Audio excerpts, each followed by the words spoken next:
Would you look at that? Oh my days. Bro, that is what we're talking about. That is what we like to see. Anyway, is that how it should be, or is that not how it should be? I'm not too sure. But anyway, very importantly, I just wanted to touch on a few things actually. Yeah, briefly, because there's a lot more to it than I'll probably mention today. Now, Zendaya Carter, for those who don't know, actor who's been on Disney and lots of films and all that kind of stuff. She's not afraid when it comes to speaking out her mind, and she did so not too long ago at the BeautyCon festival in New York. And she talked about colorism, especially, which has been highlighted by a number of people over the past couple of years. Actually, it's not even a new thing, but people are now not afraid to speak on the platforms that they have, which is good in terms of moving forward so these issues can be highlighted. Now, she spoke mainly about her privilege as a light-skinned person, the opportunities that she's had taken and been given, which haven't been given to darker skinned members, especially women anyway. And she is going to be producing a film with the first Black FASA graduate, which is going to be called A White Lie. So it's going to be interesting to see how that comes, the narrative, and of course the storyline, and the people that are going to be played in it, because I'm sure they're not going to pick someone who's the opposite of what they're trying to portray. And she is basically saying that she feels responsible, and she's now able to use her platform to move forward and just to say, this is what we need to see more of.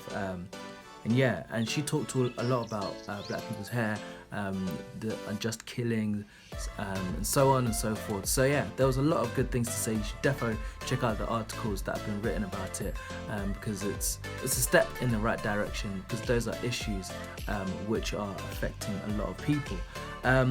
Further on, in terms of colorism, actually, Beyonce's dad, he came out saying that her skin colour has benefited her and has helped her to get to where she is right now. If it wasn't like that, maybe it wouldn't have got her this successful. Not to take away her skill attributes, because if you saw her at Coachella singing for 2 hours after just having a baby, and yeah, just remember it. I could barely remember what I had for breakfast yesterday. But yeah, she's very, very talented. No one can take that away from her. But if we look at the success of her and her former bandmates who were actually performing with her at Coachella, have they got to that stage yet? Have they reached that stage yet? Have they not? I don't think they have, which is probably down to her colour, not taking away anything to do with her skills or talents, whatever. If we just look at UK bands as well, JLS, we have Austin and Marvin Hughes, who were part of JLS before they broke up. And those guys, they're the only two guys who have been really successful, other than the other two who are also in the band as well. They are still doing some things here and there, but is their success due to their skin colour? I don't know. You let me know. But I definitely think it has something to do with it, in terms of the opportunities that you get, especially in the entertainment world. Well, it happens. There is institutional racism in a lot of industries, but in terms of entertainment, anyway, the lighter skinned people always seem to do better than the darker skinned people in terms of opportunities given, the programs they go on, mainstream, flagship, you name it, all of that kind of stuff. So I decided to look at the FHM Sexiest Women in the World, which they do every single year. So they picked 100 best looking women, but funny enough, their website said, what does it truly mean to be called the sexiest woman in the world? And they said it's more than being physically stunning or attractive, whatever. So I looked at the list, I was like, okay, surely they should be highlighting a spectrum of people. So on the list, there were only 9 out of 100 black women or mixed race women who were featured on the FHM's 100 Sexiest Women. Like I said earlier, they said the criteria does just not mean that you're physically attractive, but you're doing amazing things in your career. But is that to say that there's only 9 women out of all the 100 people working in the industry, in the entertainment world or sports, music, whatever? Does that mean there's only 9? There must be a bigger issue to this, because there's millions. How many people are on this planet, and you're telling me only 9 of them have made that list.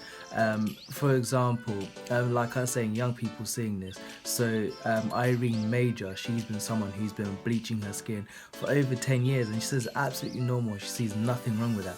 But it's actually hating your own skin and your own colour. What about all the other people that are that colour in the whole world? It's almost like an insult to say they're not good enough and we should be aspiring to be lighter in complexion. So yeah, that's a very, very tough one. And yeah, a lot of people do it and they see nothing wrong with it, but there are a lot of wrong things with it. Now, the last thing I wanted to touch on was footballers' wives, especially black women who date white guys or otherwise, but don't date black women. Now, for me personally, I'm a black guy and I cannot relate to what the black women are talking about.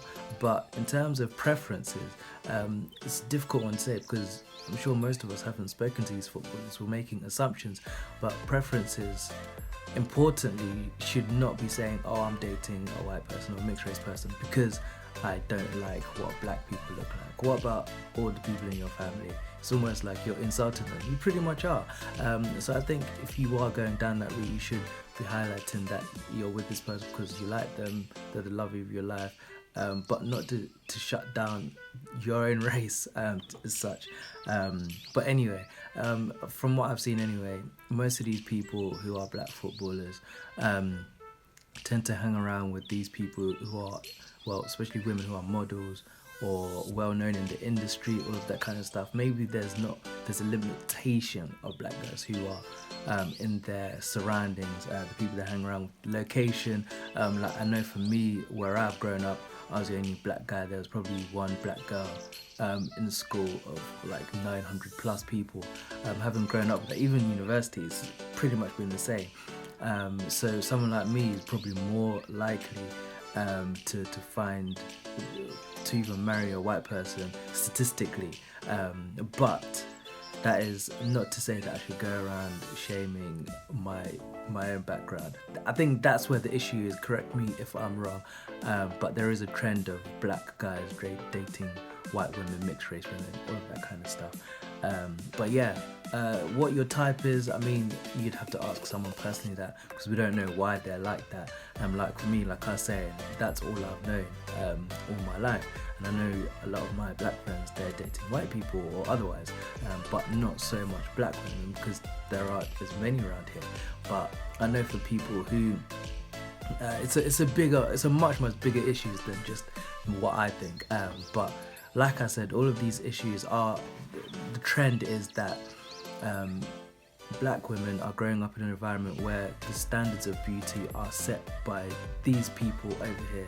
There are strides which are making it better, like Edward Enfield being now the editor of Vogue and stuff like that, putting them on the map. But before, it wasn't like that. So yeah, there is still a long way to go and changes need to be made. But as I said, I think as a black man, we don't really understand what these people, these young black women or old black women, whatever, are trying to say to us, which are, we don't have the same struggles as them. We really don't. So yeah, it's an interesting one. Let me know what you think below, and I'd love to hear your opinions on black men dating white women, the sexiest women in the world list, what Zendeya Common said, yeah, and colorism in general. Is it really as bad as people are making out, or are these deep-rooted issues that we should be highlighting? So yeah, like, subscribe and share, and hopefully you can hear from me soon.